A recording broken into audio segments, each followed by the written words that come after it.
Et puis nous allons terminer cette édition avec une page qu'on n'aurait jamais souhaité évidemment vous présenter. Contessa Pignon, notre consort, notre collègue, notre partenaire de tous les instants, notre soutien inconditionnel, notre amie aussi. Contessa Pignon, la rédactrice en chef du quotidien La Côte, nous a quittés. Elle était venue plusieurs fois sur ce plateau. Elle avait présenté la soirée de la personnalité de La Côte, diffusée sur notre chaîne, et c'était il y a 3 mois. Notre concours est désormais instauré, je dirais même attendu. Ce n'est pas encore une tradition, il lui faudra encore quelques années. Mais vu le vote que nous avons eu cette année, on voit que vous attendez, que vous aimez ce concours. Et ce concours Personnalité La Côte a pour unique ambition que ce journal soit la voix de ses lecteurs pour honorer des personnalités de la région et les remercier de leur engagement, de tisser à leur tour des liens, d'y avoir cru, de s'être lancé, d'avoir concrétisé un projet, de le porter et de le partager. Cette disparition a donc été un choc pour nous tous, pour ses amis, pour ses proches, pour sa famille, mais aussi et surtout pour ses collègues du journal. Rodolphe Henner, vous êtes journaliste au quotidien La Côte, bienvenue sur ce plateau. Et puis Isidore Raposo, vous aviez dirigé la rédaction de La Côte avec Contessa comme rédactrice en chef. Moi j'ai d'abord envie de vous demander à vous, Rodolphe, comment elle va la rédaction aujourd'hui ? Faut pas se mentir, hein, c'est un traumatisme collectif, c'est très dur à encaisser. Parce qu'au-delà de la disparition d'une personne, c'est la disparition d'une manière de faire du journalisme dans l'adversité, parce qu'on a des conditions de travail relativement difficiles. La presse connaît des crises que vous connaissez certainement. Malgré cela, Contessa a été pour nous, pendant de nombreuses années, une figure bienveillante, une grande sœur, quelqu'un qui a pris soin de nous. On lui le rendait bien, c'est certain. On a beaucoup travaillé pour elle. Elle a beaucoup travaillé pour nous. Et c'est dans cette adversité-là une manière de faire du journalisme qui s'en va. Et c'est pour nous une histoire commune qui s'arrête. Alors, je ne sais pas, la rédaction, de toute façon, s'en remettra parce qu'il faut s'en remettre, parce que la vie continue. Mais il ne faut pas vous cacher que le coup est très, très, très, très dur à encaisser pour tout le monde. Isidore ? C'est évidemment des moments difficiles dans lesquels on pense à tout ce qui s'est passé, au moment qu'on a vécu avec Contessa. Moi, ma première pensée, elle va évidemment vers la rédaction, parce que quand on perd une personnalité qui était bien plus qu'une rédactrice en chef, c'était une personne qui était tout le temps à l'écoute. Elle portait sur elle pas seulement des problèmes rédactionnels, pas seulement des projets, mais aussi beaucoup de problèmes personnels des collaborateurs. Elle partageait volontiers, elle donnait des conseils, mais c'était surtout une qualité d'écoute qui était absolument fantastique. Et évidemment, c'est un peu comme dans une grande fratrie, c'est quand on perd la maman, et on sait bien que le papa peut être important, mais la maman, c'est bien plus important parce qu'il y a là un lien qui est quasi viscéral. Alors, il y a eu énormément d'hommages qui ont été rendus par toutes les personnalités de La Côte et de plus loin, évidemment. Je vous propose d'écouter quelques réactions de la part des journalistes, justement, de la rédaction de La Côte qui ont tenu à lui rendre hommage. Alors là, on est dans la salle de rédaction où on avait le briefing chaque matin sur les coups de 9h. Et puis jeudi, briefing, il n'y a pas eu parce que Contessa n'est jamais venue, quoi. Elle a rejoint le quotidien de La Côte comme pigiste, comme on dit, les correspondants occasionnels. Ça devait être dans 1994 ou 1993. Et moi, j'ai quitté La Côte une première fois en 1995 et elle a commencé à travailler ici et à y faire son stage en 1996. Elle n'a jamais quitté. Elle a beaucoup donné pour ce journal, jusqu'à en devenir rédactrice en chef. Pour elle, qui se donnait sans compter pour le journal, on était prêt aussi à renverser des montagnes pour l'accompagner, parce qu'elle était passionnée et on avait envie d'être passionné avec elle. Clairement, c'était la maman, avec toutes les tolérances d'une maman, dans un monde super exigeant qui suit dans le journal au quotidien. Et puis, donc c'était un management basé sur la bienveillance avant tout, sur l'accompagnement, la bienveillance, et c'est rarissime dans le monde d'aujourd'hui. Le journal que nous avons fait pour mardi, les 4 pages d'hommage que nous lui avons rendues, ça a été un exercice extrêmement difficile. en même temps, on sentait qu'elle était là et qu'elle nous accompagnait. Il y avait une sorte de force. Et on a tout fait pour que ce journal lui rende hommage, pour qu'il soit à son image. Les louanges sont unanimes, c'est une fille gentille et travailleuse, certes, mais fallait pas venir la chatouiller sur des points sensibles. Il fallait pas la prendre de haut, il fallait pas faire un rapport d'autorité par rapport au journal local, parce que là, elle sortait les griffes. C'est quelqu'un dont la porte était toujours ouverte, c'est quelqu'un qui répondait toujours au téléphone. Elle s'investissait sans compter. Le temps qu'elle a passé pour ce journal, c'est très impressionnant. On a notre travail à fournir, avec ou sans elle. On aurait préféré évidemment avec. Maintenant, on doit faire sans. Donc on va continuer avec l'énergie qui est la nôtre.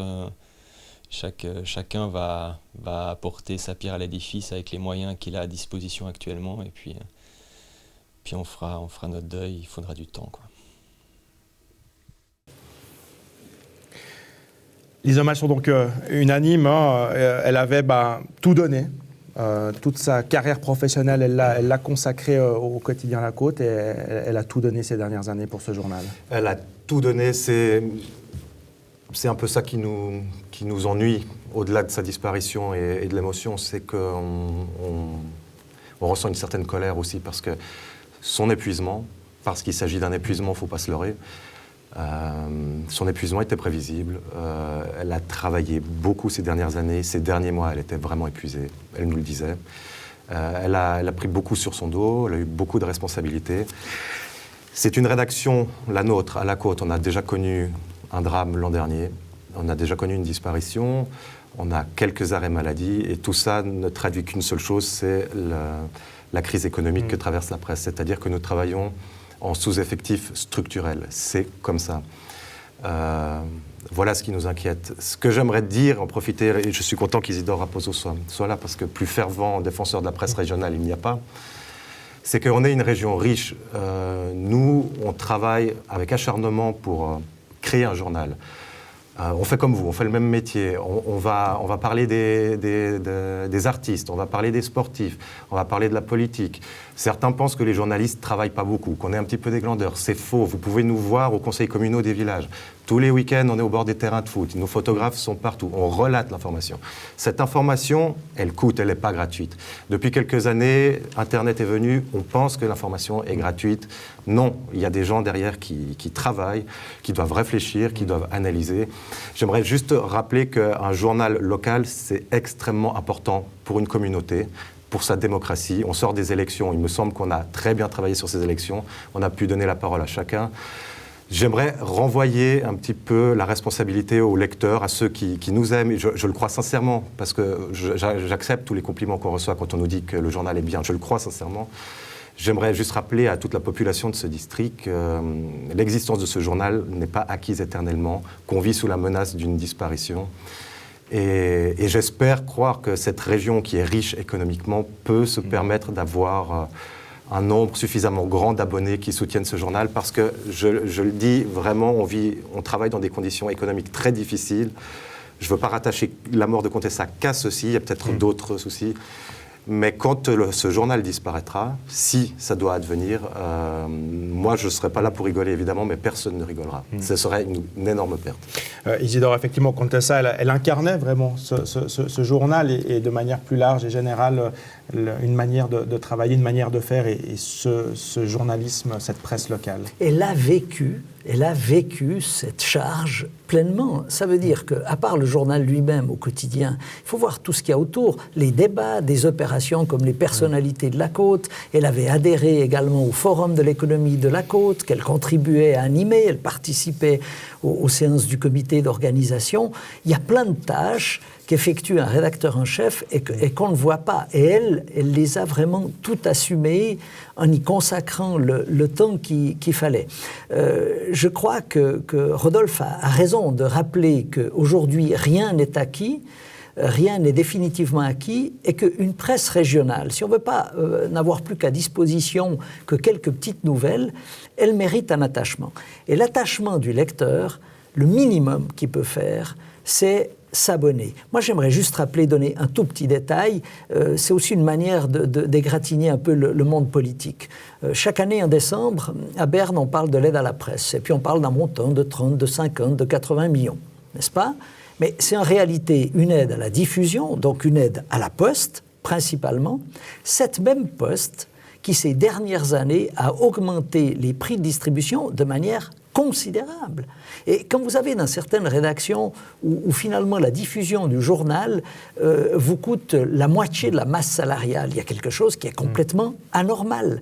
Et on vit avec ça. En plus, la Côte, avec les achats transfrontaliers, ils ont plus que doublé entre le moment où j'ai passé la main, en 2012, et 2015. On est passé, selon l'étude du Crédit Suisse, de 5 milliards, ça c'est sur l'ensemble du territoire suisse, à 12 milliards. Mais cette région-là, comme la région bâloise ou la région sangalloise, sont particulièrement touchées parce que quelques minutes de voiture suffisent pour aller faire ses achats de l'autre côté de la frontière. Et évidemment, vous allez me dire quelle est la conséquence pour un journal. Tout simplement, les commerçants d'ici n'ont plus les mêmes moyens, en vue leur baisse de chiffre d'affaires, pour mettre de la publicité qui reste la source principale de la presse régionale. Vous n'avez aucun journal régional dans le modèle de la presse suisse qui a moins de 60% des recettes qui sont formées par la publicité. Alors, on se pose évidemment beaucoup de questions quant à l'avenir du journal, mais pour conclure, est-ce qu'il y a un héritage Contessa qui doit perdurer justement et qu'on va retrouver ces prochaines années encore dans la Côte? C'est ce qui sera très très dur. Moi je le souhaite de tout mon cœur, je crois que tous les journalistes de la Côte le souhaitent. Alors la marque de fabrique de Contessa, ça a été dit, c'est une bienveillance avant tout. Bienveillance, côté maternel, grande sœur, oui, ça ne veut pas dire que c'était une idiote, ça ne veut pas dire qu'elle n'avait pas de caractère, elle avait énormément d'humour, on se moquait beaucoup les uns des autres, on se moquait du monde politique. L'héritage, c'est ça, c'est une espèce de décontraction et de passion. Des rapports de force très peu nombreux, et toujours essayer de s'arranger, et puis une manière de faire vivre une rédaction avec beaucoup d'événements privés en dehors. C'est-à-dire qu'on était tous devenus amis, on est tous amis avec elle. C'est aller boire des cafés, c'est manger au restaurant de temps en temps, c'est faire des grandes fêtes entre nous. Et ça avait lieu régulièrement. Si cette rédaction arrive à maintenir cet état d'esprit-là, c'est-à-dire qu'on n'est pas juste des collègues, qu'on est bien plus parce qu'on est passionné par la même chose, oui, l'héritage de Contessa perdurera. Merci beaucoup, messieurs, d'être venus sur ce plateau pour témoigner justement et rendre ainsi un dernier hommage à Contessa Pignon, la rédactrice en chef du quotidien La Côte, qui nous a donc subitement quittés la semaine dernière. C'est la fin de cette édition. On vous retrouve évidemment avec grand plaisir la semaine prochaine pour un nouveau journal. Très belle semaine à vous et à très bientôt.